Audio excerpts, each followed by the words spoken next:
बनारस की मंडी में जोगेंद्र बैलों का व्यापारी था और इसी कारण जोगेंद्र दूर गांव में जा जाकर गाई बैल खरीदा करता था। मैं इस बैल के 15,000 ही दे सकता हूँ। 15,000 तो बहुत कम है बेटा। अरे काका, इस बैल की हालत तो देखो, पता नहीं इसमें कितना समय जाएगा। फिर जाकर जब मैं इसे बेचूंगा तो मुनाफा होगा। ठीक है, 15,000 तो 15,000। कम से कम तुम इसका ख्याल तो अच्छे से रखोगे। दे दो। जोगेंद्र ने उस आदमी को पैसे दे दिए और वो बैल खरीद लिया। जोगेंद्र मन ही मन खुश था कि आज उसने अच्छा सौदा किया था। ऐसे दुर्बल बैलों को जोगेंद्र अपने तबेले में ले जाया करता था। वहाँ उसके नौकर इन बैलों को अच्छे से खिलाया करते थे। डॉक्टर बैलों की जांच करके उन्हें दवाई और आहार बताते थे और कुछ ही महीनों में बैलों की हालात में बदलाव आ जाता था। जब वो तंदुरुस्त दिखते थे तब जोगेंद्र इन बैलों को अपनी मंडी की दुकान में बेचा करता था। एक दिन जोगेंद्र एक छोटे से गांव में गया जहां उसे एक दुर्बल बैल दिखा। भाई, क्या आप ये बैल बेचना चाहते हैं? हाँ, पर इसे खरीदेगा कौन?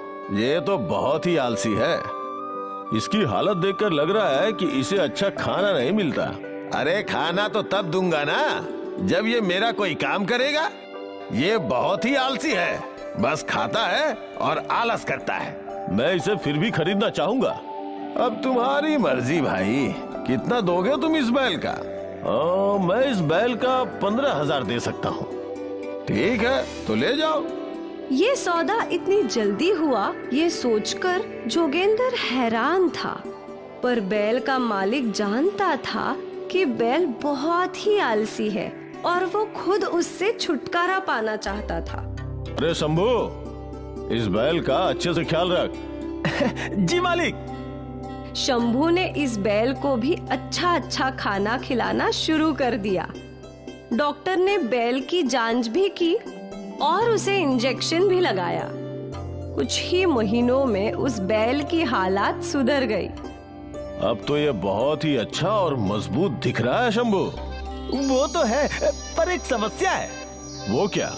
इस बैल को बस आराम करना पसंद है, ये जरा भी चलता फिरता नहीं है। ये कोई समस्या थोड़ी हुई। जब कोई किसान इस बैल को खरीदेगा तो वो इसे काम करवा ही लेगा। ठीक है, कल तुम इसे मंडी भिजवा दो। जी बिल्कुल। अरे भाई, कोई तगड़ा बैल दिखाओ। हाँ, देखिए भाई, सारे बैल अच्छे ही हैं। आपको कौन सा पसंद है आप खुद देख लीजिए। वो किसान सारे बैलों को देखने लगा और उसको वही आलसी बैल पसंद आया। ये तगड़ा मोटा लग रहा है, इसका क्या दाम है? 35,000। अरे ये तो बहुत ज्यादा है, कुछ कम कर दो भाई। ठीक है, तो फिर आप 32,000 ही दे दो। देखो भाई, मैं 30,000 दे सकता हूँ। जोगेंद्र ने कुछ सोचा और फिर उसने सौदा कर लिया। उस किसान ने जोगेंद्र को 30,000 रुपए दे दिए और जोगेंद्र ने उसे वो बैल सौंप दिया। किसान अपना नया बैल अपने घर ले गया। लेकिन जब किसान बैल को खेत ले गया तो वो बैल चल ही नहीं रहा था। किसान ने बैल को धक्का दिया, मारा, सब कुछ कर लिया, पर बैल चलने को तैयार ही नहीं था। ऐसा करते करते पूरा दिन चला गया। किसान निराश हो गया। अगले दिन किसान वो बैल वापस लेकर आया। ये कैसा बैल दे दिया तुमने? ये तो चलना ही नहीं चाहता है, बहुत आलसी है। ऐसे बैल से मैं खेत कैसे जोतूंगा? पहली बार को बैल वापस आया था। जोगेंद्र को पता नहीं था कि वो क्या करे। आप कोई और बैल पसंद कर लीजिए इसके बदले। हाँ, यही सही रहेगा। उस किसान ने दूसरा बैल ले लिया और आलसी बैल जोगेंद्र के पास ही छोड़ दिया। उस दिन जोगेंद्र अपने नौकर से बात कर रहा था। क्या कोई तरीका नहीं है इस आलसी बैल से काम करवाने का? नहीं मालिक, ये तो इस बैल की फितरत है। ये तो नुकसान हो गया मेरा। मैंने इसके 15,000 रुपए नगद दिए हैं। अब क्या कर सकते हैं? उस दिन से वो बैल जोगेंद्र की मंडी वाली दुकान में ही था। जब कोई उस बैल को पसंद करता तो जोगेंद्र उन्हें सच सच बता देता कि वो बैल बहुत आलसी है। ऐसा करते करते 2 महीनों तक वो बैल दुकान में था। आखिर एक दिन एक गरीब किसान जोगेंद्र की दुकान में आया। अरे भाई, मुझे कोई सस्ता बैल दिखाओ। कुछ ही दिनों में बरसात आने वाली है। मुझे मेरे खेत जोतने हैं, पर मेरे पास ज्यादा पैसे नहीं हैं। कितने पैसे हैं आपके पास? यही कुछ 15,000। इतने में तो बस ये आलसी बैल ही आएगा। लेकिन ये तो बहुत तंदुरुस्त लगता है। अब क्या बताऊं, मैंने इसे खिला पिला कर तंदुरुस्त तो कर दिया, पर ये बहुत आलसी है। खेत में एक कदम भी नहीं चलता। सच बोलूं तो ये अब तक का मेरा सबसे बुरा बैल है। मुझे चलेगा, मैं इस आलसी से भी काम करवा ही लूंगा। कई लोगों ने कोशिश की है, अब तक किसी से भी संभव नहीं हुआ। तुम कोशिश करना चाहते हो तो कर लो। अब भाई, और कोई रास्ता भी तो नहीं है मेरे पास। वो भी है। केशव ने जोगेंद्र को 15,000 दे दिए और वो आलसी बैल खरीद लिया। केशव बैल को घर लाया। ये बैल तो बहुत मजबूत लग रहा है, पर आपके पास तो 15,000 थे ना? ये 15,000 का ही है। इसमें एक समस्या है कि ये आलसी है। हे राम, एक आलसी बैल से कैसे खेत जोतेंगे आप? वैसे भी बरसात आने में अभी कम समय रह गया है। कुछ ना कुछ तो हो ही जाएगा।